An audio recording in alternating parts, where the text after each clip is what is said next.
Mas el fruto del Espíritu es amor, gozo, paz, paciencia, benignidad, bondad, fe, mansedumbre, templanza. Contra tales cosas no hay ley. Podemos tomar asiento.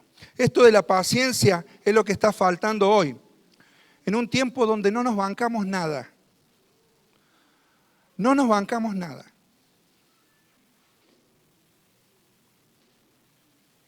La gente está cansada de que le mientan. La gente está cansada, ya no tolera más. Por ejemplo, la inseguridad. Estamos cayendo en la justicia por mano propia. No soportamos más que nos mientan en la cara. Bueno, es parte de lo que es la intolerancia hoy. Es cierto que nosotros no debemos tolerar la mentira, ni la dualidad, ni las cosas que la palabra de Dios enseña claramente como tales. Le desagradan. No lo debemos tolerar. Pero forma parte, estoy poniendo esto como un combo de lo que nos está pasando. No sé si a vos te pasa lo mismo que yo veo, la falta de perspectiva de la vida como un proceso donde nada nos gusta, nada nos cae bien, no nos gusta que nos digan nada, no nos gusta que nos señalen las cosas. Entonces, es un tiempo donde nosotros preguntamos, ¿la paciencia dónde se ha ido? Y es como ayer me mandó un pastor amigo esta frase de una persona que no conoce a Dios. Él dice así, paciencia es para aquellos que creen que van a vivir para siempre. Y es cierto, el que no tiene al Señor Jesucristo en su corazón, no tiene verdadera dimensión de lo que es la paciencia. Y yo diría por experiencia personal que la paciencia, y lo anoté, se lo voy a leer para no equivocarme, la paciencia es lo último que llega y lo primero que se va. Entonces, yo te pregunto, ¿qué usa Dios para producir en nosotros paciencia?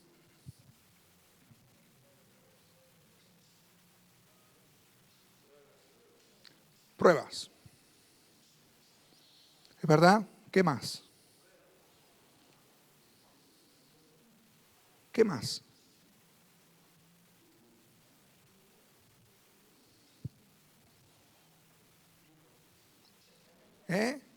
Los hijos. Y sí. La esposa. El esposo. ¿Vos te crees que vino buenito con el moño arriba?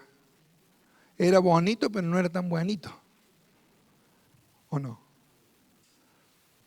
Y quiero hoy hablar de la paciencia y básicamente la raíz de esto que encontramos aquí en el libro de Gálatas, pero desde lo que Jesucristo, nuestro Salvador, pasó. Es decir, sin paciencia nada se obtiene. Pedro dice que la paciencia está entre el dominio propio y también la piedad. Y Dios utiliza las tribulaciones, las pruebas, los hermanos en la fe, para producir en nosotros esto.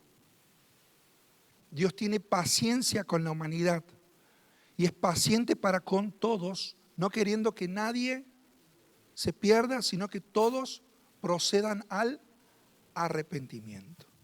Así que, como cristianos, quiero ir a otro jardín. Ya no es el jardín de Gálatas capítulo 5, pero quiero que vayamos a un huerto.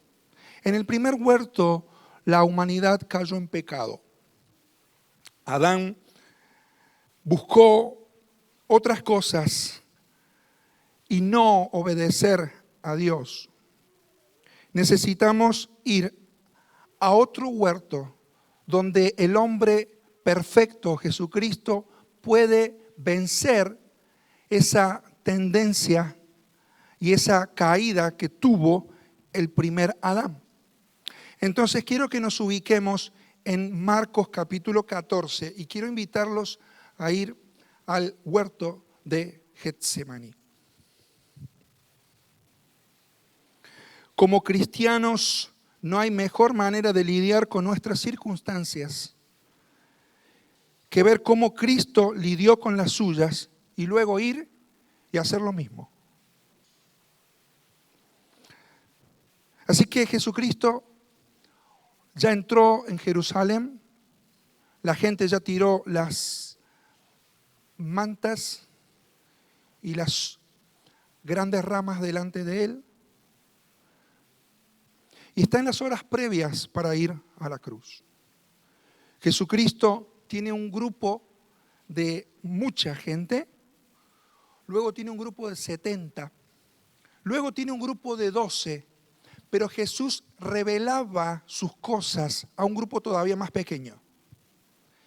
Y eran Pedro, Jacobo, toma a ellos.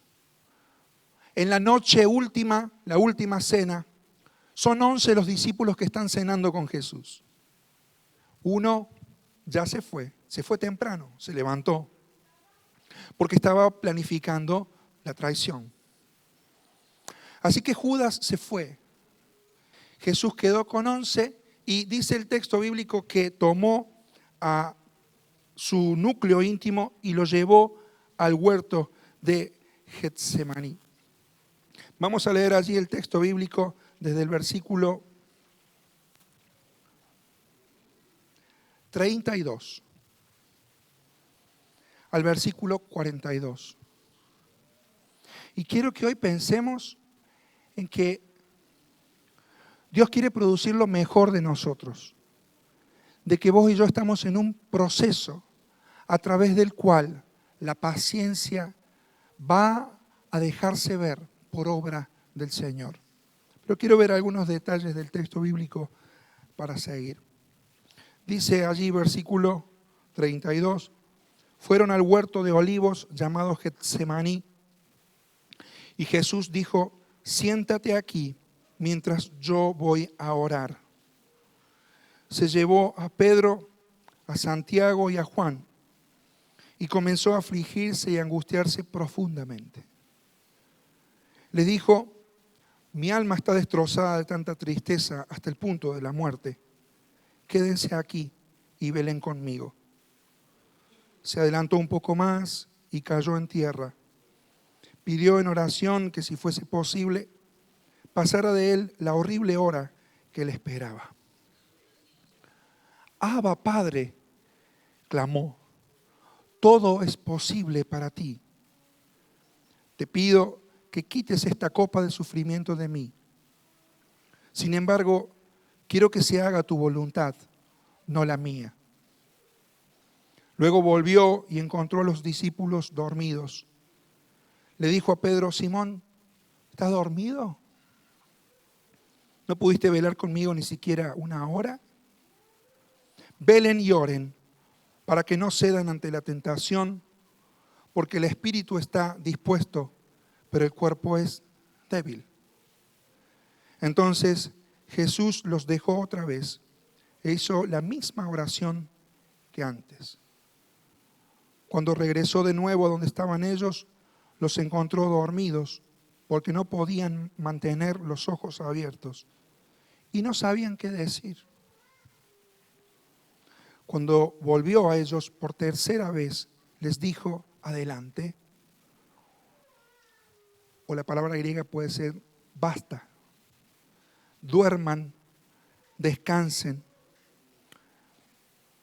Pero no, la hora ha llegado. El Hijo del Hombre es traicionado y entregado en manos de pecadores. Levántense, vamos. Miren, el que me traiciona ya está aquí. Tal vez te preguntarás, ¿por qué del jardín de la gracia de Gálatas 5 hemos pasado al huerto de Getsemaní? Porque la paciencia es un producto, no es un evento en la vida. Para que Dios produzca en tu vida y en la mía paciencia, debemos enfrentarnos a circunstancias adversas una y otra vez. Y siempre de ese proceso Dios va a sacar lo mejor de nosotros, lo mejor lo mejor de Él va a darte, luego de los procesos que vayas pasando vez tras vez. Siempre decimos que las crisis no son formadoras. Las crisis son reveladoras. Las crisis no te van a formar para nada. Las crisis van a demostrar de lo que estás hecho. Las crisis van a demostrar que en tus tiempos de bondad tomaste de Dios y ese proceso va a ser un proceso de bendición espiritual. Las crisis que pasamos son las que Dios usa para que nuestra paciencia sea un fruto agradable a Dios. Getsemaní significa prensa de aceite. Cuando nosotros vemos en la palabra de Dios el proceso y el uso de la oliva, nos llama poderosamente la atención. Por ejemplo, en este jardín de Getsemaní donde se cultivaban y se procesaban las aceitunas, vemos básicamente un proceso de 3 partes. Cuando la aceituna es cosechada, es limpiada y es pasada en primer lugar a una molienda donde se le pasa por encima un molino de piedra pesado. Entonces el fruto larga el primer jugo, que después es procesado y es un color verde profundo. Ese primer jugo es el aceite extra virgen. Generalmente ese primer uso del primer prensado, de la trituración de las aceitunas para convertirlo en aceite, era usado por demanda de la Biblia para usos muy santificados. Por ejemplo, leemos en el libro de Levítico, capítulo 24, de la siguiente forma: manda a los hijos de Israel que te traigan para el alumbrado aceite puro de olivas machacadas para hacer arder las lámparas continuamente. En el templo debían arder las lámparas permanentemente. Y lo que se usaba para que esas lámparas ardieran era el aceite. El primer aceite, la primera trituración de las aceitunas. Lo primero era para el primero. Luego el proceso pasaba a otra instancia.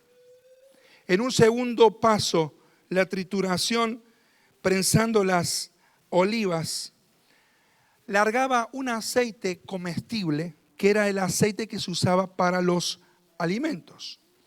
Por ejemplo, también dice Nehemías capítulo 9, verso 25, de la siguiente forma: Israel conquistó tierras fértiles y poderosas ciudades, tomó casas llenas de riqueza, pozos de agua y viñedos, olivares y árboles frutales.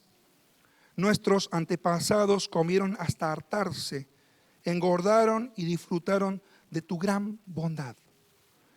El segundo producto, el segundo aceite que se largaba era usado para la alimentación. También ese aceite era usado para medicina. Ustedes recordarán la parábola del buen samaritano, allí en Lucas capítulo 10, y en un versículo que entresaco de la historia del buen samaritano dice que uno que era impensado que se hiciera cargo del que lo habían castigado y del que lo habían dejado allí, se hizo cargo y literalmente lo cargó, y dice el texto bíblico en Lucas capítulo 10, se acercó a él, le curó las heridas con aceite y vino y le puso vendas. Luego lo subió en su propia cabalgadura, lo llevó a un alojamiento y lo cuidó. Ahora, hay un tercer uso de una tercera prensión de lo que va quedando ya de las aceitunas, que muele también incluso la pepa dura que tiene, que la despoja de todo su amargor. Y ese tercer uso era un aceite que se usaba para limpieza, para calefacción e iluminación. Limpieza porque se usaba como un jabón donde la mugre no se pegaba al cuerpo. Pero ese último elemento residual era usado generalmente como combustible para calefacción y también para iluminación. Tenemos otra parábola en Mateo capítulo 25, ¿te acordás? Donde habla de 5 vírgenes prudentes y 5 imprudentes. El problema es que el aceite para unas fue una reserva, pero el aceite para otras no lo fue. Y allí leemos en Mateo 25, del 1 al 4, de la siguiente forma. Sucederá entonces con el reino de los cielos como sucedió en una boda. 10 muchachas tomaron sus lámparas de aceite y salieron a recibir al novio. 5 de ellas eran despreocupadas y 5 previsoras. Las despreocupadas llevaron sus lámparas, pero no llevaron aceite para llenarlas de nuevo. En cambio, las previsoras llevaron sus botellas de aceite, además de sus lámparas.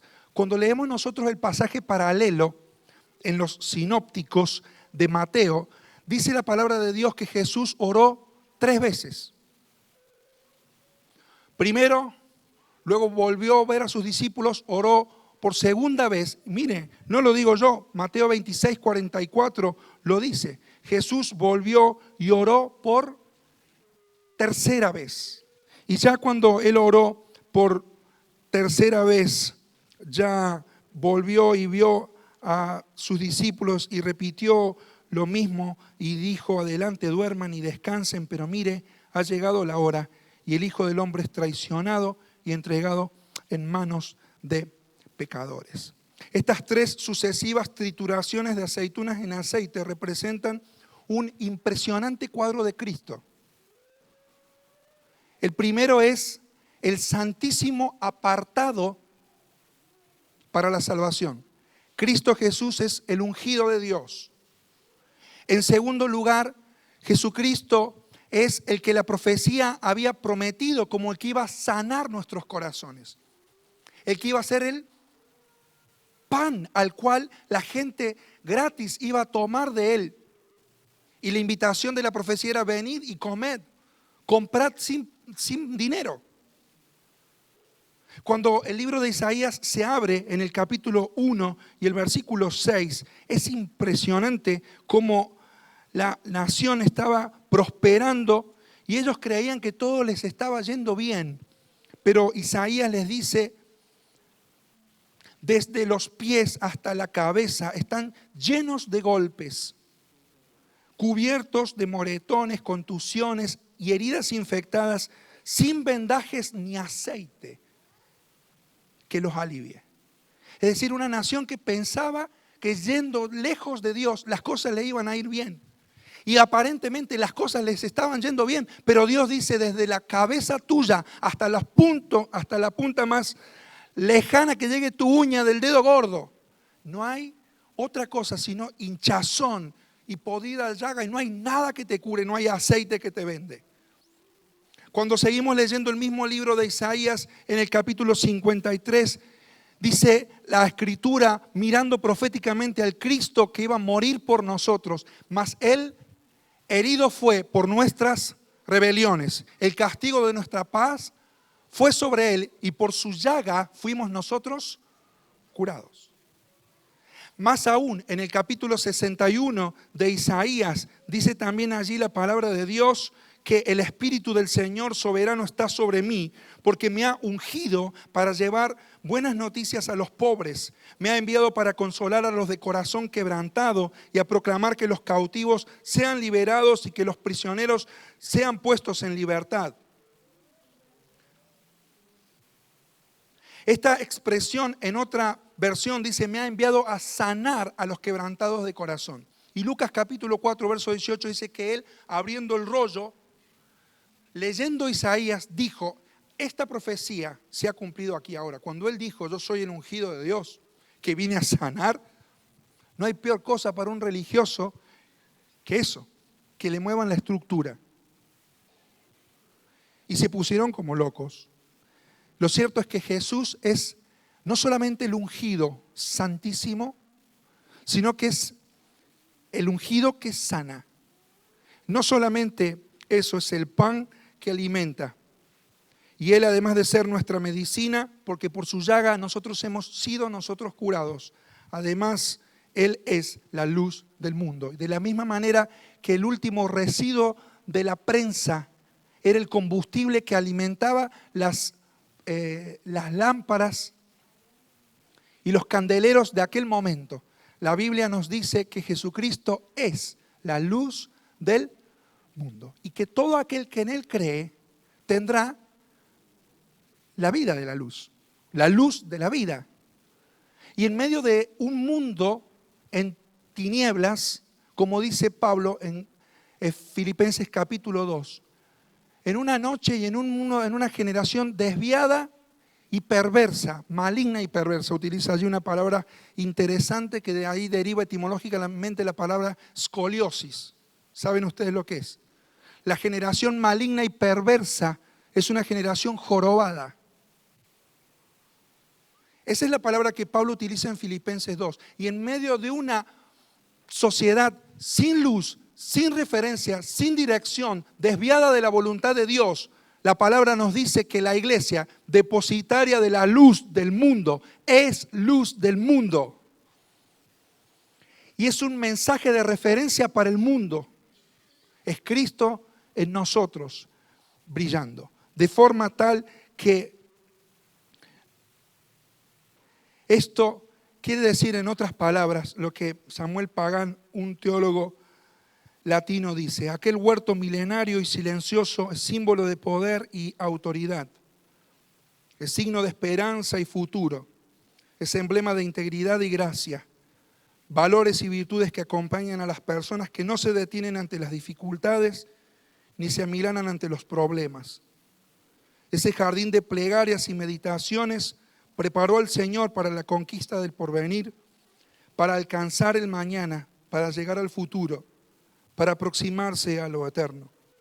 En el huerto de Getsemaní, el Señor le dijo a sus seguidores con dignidad, autoridad y seguridad: levántense, vamos, aquí viene el que me traiciona. Pues las grandes dificultades de la vida se enfrentan de pie y con valentía. De la misma manera, el producto de la paciencia es el producto de pasar por la prensa. Vos y yo pasamos por diversas situaciones. Y cuando nosotros pasamos bajo esa presión, hay algo que se libera. Entonces, el tema no es tanto el tamaño de la prueba, sino lo que sale. El tema no es tanto lo que yo esté pasando, sino la actitud que yo tengo. Y esto es solamente propio de los hijos de Dios, porque el aceite es símbolo del Espíritu Santo. Ese que ha sido derramado en el corazón de todo aquel que cree. Así que si vos has abierto tu corazón a Jesús y estás pasando por diversas dificultades, no temas. Dice allí el libro de Santiago lo siguiente, en el capítulo 1, en el versículo 3. Lo pone Santiago en forma maravillosa y dice así: amados hermanos, cuando tengan que enfrentar cualquier tipo de problemas, considérenlo como un tiempo para alegrarse mucho, porque ustedes saben que siempre que se pone a prueba la fe, la constancia tiene una oportunidad para desarrollarse. Así que dejen que crezca, pues una vez que su constancia se haya desarrollado plenamente, serán perfectos y completos y no les faltará nada. Versículo 12. Dios bendice a los que soportan con paciencia las pruebas y las tentaciones, porque después de superarlas recibirán la corona de vida que Dios ha prometido a quienes lo aman. Entonces, ¿quiere usted desarrollar paciencia? Yo sí. Siempre decimos, Señor, yo quiero la paciencia, pero dámela ya a la paciencia. Y parece que te viene ya, pero se te va más rápido de lo que te vino. La paciencia es un proceso, ¿no? Donde la prensa muchas veces tiene que triturar cosas en nosotros. Por eso he ido al huerto de Getsemaní, porque todo cristiano debe pensar en cómo reaccionó Jesús cuando la prensa de Getsemaní estaba sobre él. Y quiero sacar 4 consejos muy básicos para terminar. Los voy a mencionar nada más, para que nosotros podamos tener una perspectiva de cómo Jesús reaccionó ante el momento de la dificultad. Es difícil asumir la dificultad. Y tal vez sea un cáncer. Tal vez sea una situación imprevista.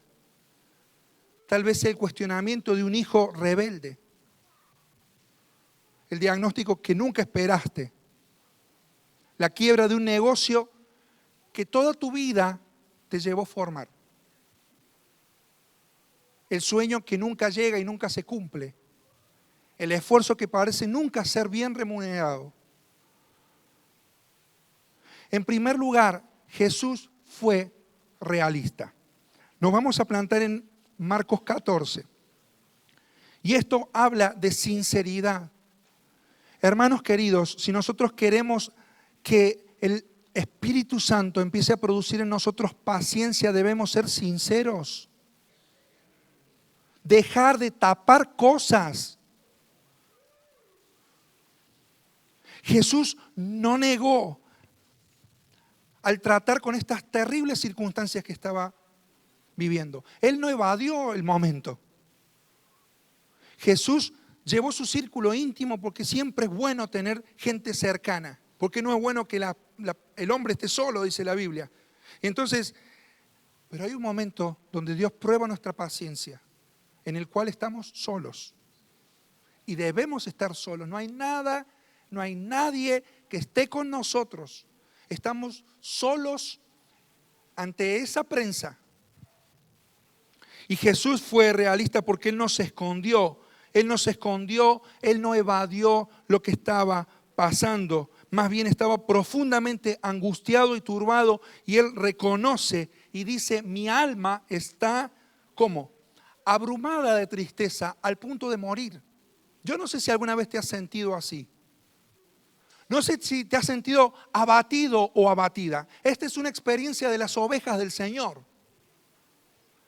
La oveja se abate y cuando dice el texto bíblico, mi alma está abatida, la oveja cuando se abate se expone a una situación de indefensión absoluta y tiene que pedir ayuda. Cuando una oveja está abatida, está dada vuelta patas para arriba. Y una de las características de la oveja cuando está así es que no puede volverse como los gatos, como los perros, sobre sus 4 patas. Necesita a alguien que la dé vuelta.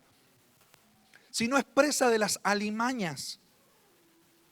Yo no sé si alguna vez has estado en una situación de abatimiento, donde como Jesús puedas haber dicho sencillamente, no doy más, mi alma está angustiada, mi alma está triste. Jesús fue realista, mi hermano, mi hermana amada. Hay 2 grandes peligros en la vida cristiana. Primero, ver montañas donde no las hay. Y otro peligro es decir que la montaña no está cuando la montaña está. De esto se trata, ser realista. Es decir, estoy atravesando esta circunstancia y yo lo reconozco. No mostrar ante la gente una imagen que no es. No publicar lo bueno y tapar lo malo. No. Esa dualidad no es propia de un hijo de Dios. Esa doblez, esa falta de sinceridad va a hacer que sigas ahí abajo. Pero en segundo lugar, Jesús no solamente fue realista, donde el punto aquí es que se negó a mirar a través de lentes de color rosa las cosas que le estaban pasando. Y él dijo, estoy angustiado. Sino que Jesús requirió en una súplica y en un clamor la ayuda del Padre. Y dice allí el texto bíblico que, mira lo que dice el pedido de Jesús. Dice, Abba Padre, clamó, todo es posible para ti. Te pido que quites esta copa de sufrimiento que hay en mí. Todo es posible para ti. Pero si es posible, Señor, ¿qué le pidió? Que le saque eso. Hebreos capítulo 5 dice que él con gran clamor y lágrimas pidió al que podía librarle de la muerte y fue oído, dice el texto bíblico. ¿Y cómo que fue oído? ¿Acaso Dios, el Padre, sacó al Hijo de la cruz? Fue oído porque Jesús consideró la contradicción de los pecadores, oró por los transgresores, pero por el gozo puesto delante de él, delante de la cruz, sufrió y menospreció el oprobio hasta la cruz. Y fue obediente hasta la muerte de cruz. Él suplicó. Y este es un privilegio que como hijos de Dios, hijos del Rey del universo, si vos pertenecés a la familia de Dios, tenés. Orar al Señor en medio de la dificultad. Reconocer puntualmente el problema que estás pasando y decirle a tus problemas cuán grande es tu Dios. Y como decía Oswald Chambers, tenemos que orar con los ojos en Dios, no en las dificultades. Jesús preguntó, Señor, todo es posible para ti. ¿Será posible que puedas pasar esta copa de mí? Y volvió a preguntar en la cruz del Calvario, Dios mío, ¿por qué me has desamparado? ¿Y cuál fue la respuesta, mi amigo? ¿Cuál fue la respuesta a la única pregunta del Calvario? Silencio. Los silencios nos hacen ver cuánto es el pecado que hay en nuestras vidas. A veces el silencio es una instancia de la vida en la cual nosotros debemos reflexionar profundamente cuál está siendo nuestra conducta basado en la palabra de Dios. Porque el maestro cuando calla, prueba. ¿O usted alguna vez le ha visto a un maestro, a una señorita decir, bueno, vamos a tomarle prueba de matemática a los chicos? Saquen la hoja, pongan cuánto es 2 por 2, 4 por 4 y 4 más 2. Y automáticamente después de dictarle o escribirle en la pizarra las multiplicaciones, le dice, yo les voy a dar toda la solución. Hermano, cuando hay silencio en nuestra vida, es porque el maestro está probando. ¿Qué hay en tu corazón? Y esos silencios son muy elocuentes muchas veces. Y nos hacen ver cuánto necesitamos al Señor, al Espíritu de Dios que sane nuestra vida. Pero no me quiero detener. Jesús reflejó su relación con el Padre. Mire lo que dice allí, el versículo 36. Se refirió 2 veces al Padre y dijo, Abba, Padre. En el texto original esto es Abba Pater. Jesús lo dice en idioma arameo, Abba, y lo dice en idioma griego, Pater. ¿Qué implica esto? Esta repetición no es un mero ajuste, sino que es la expresión de confianza del Hijo de Dios que Él tiene sobre el Padre, que también es soberano.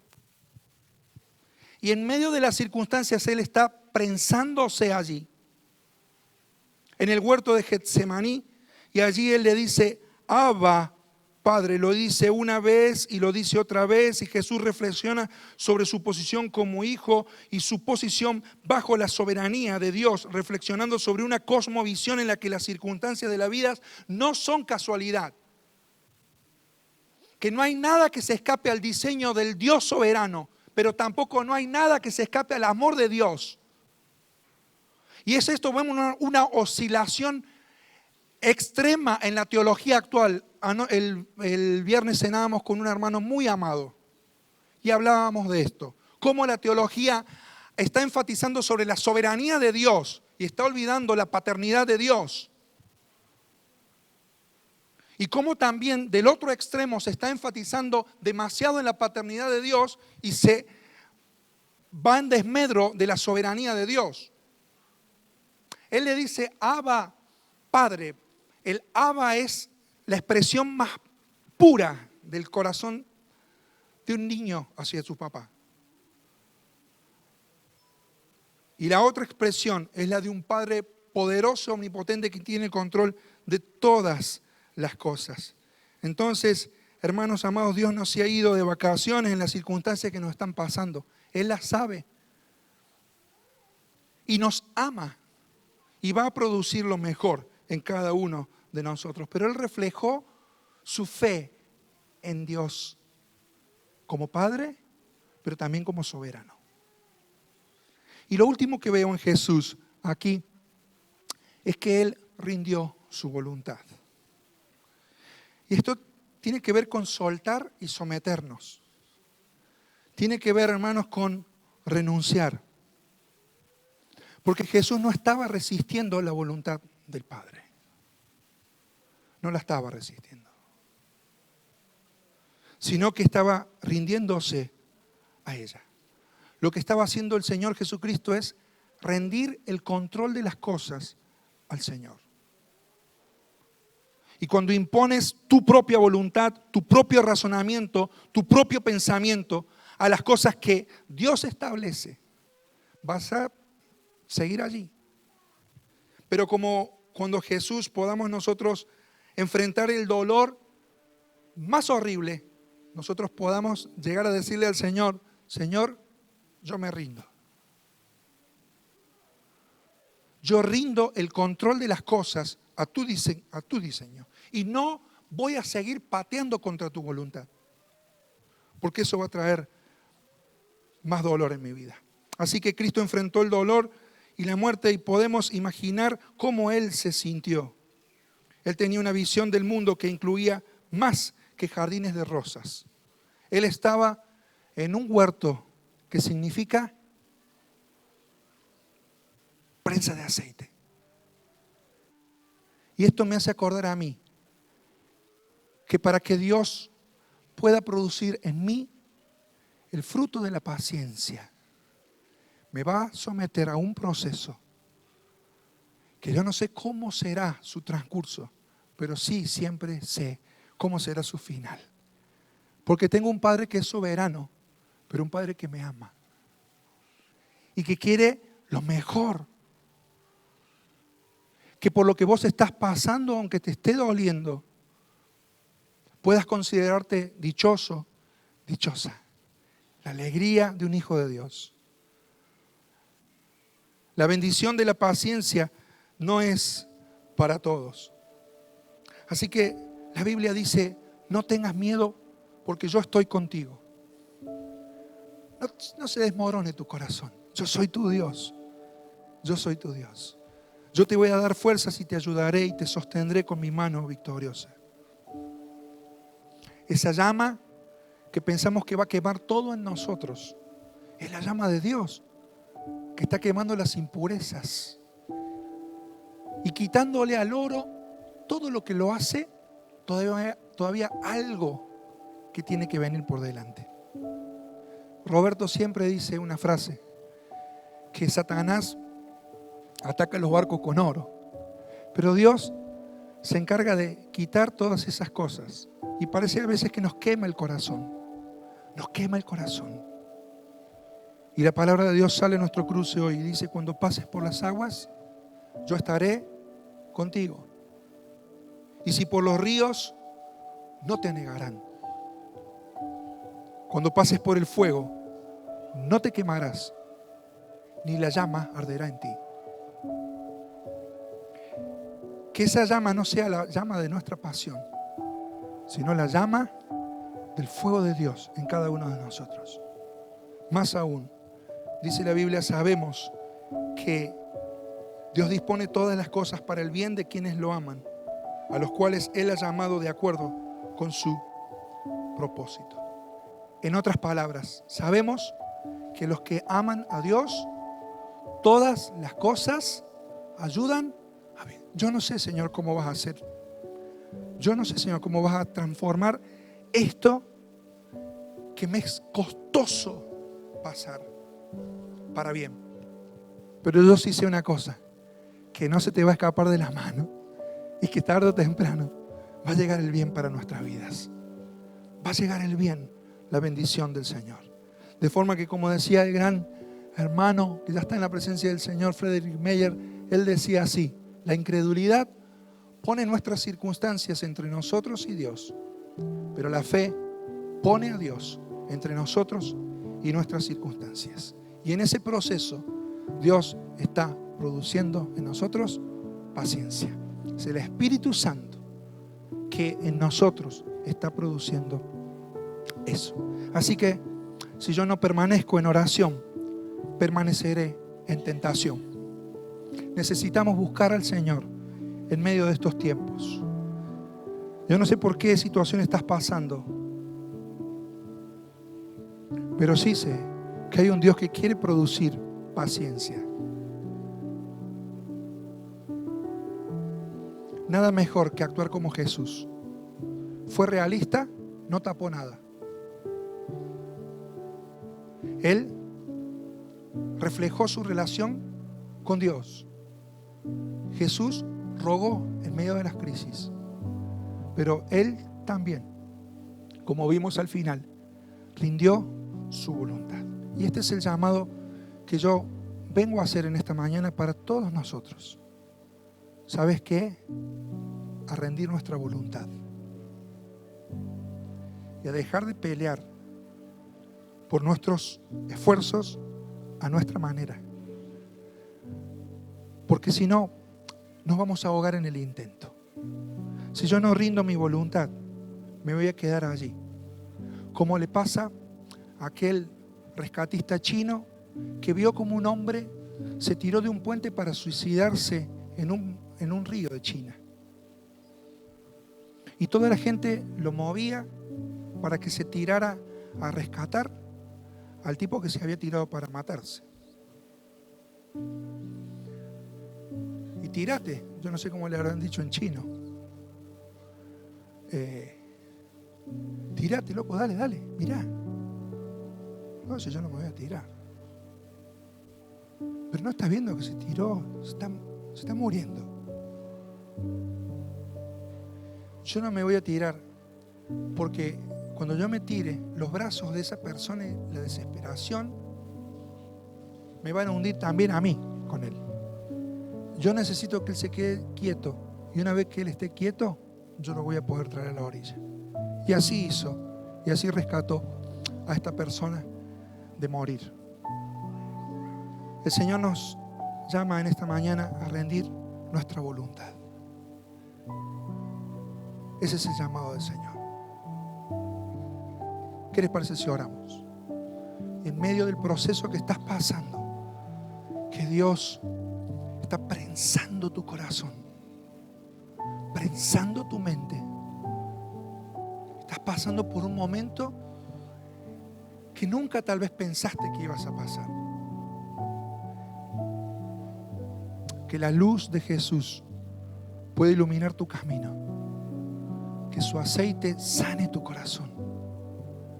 Que su espíritu te llene de su paciencia. Pero hoy, vos y yo, tenemos que rendir nuestra voluntad.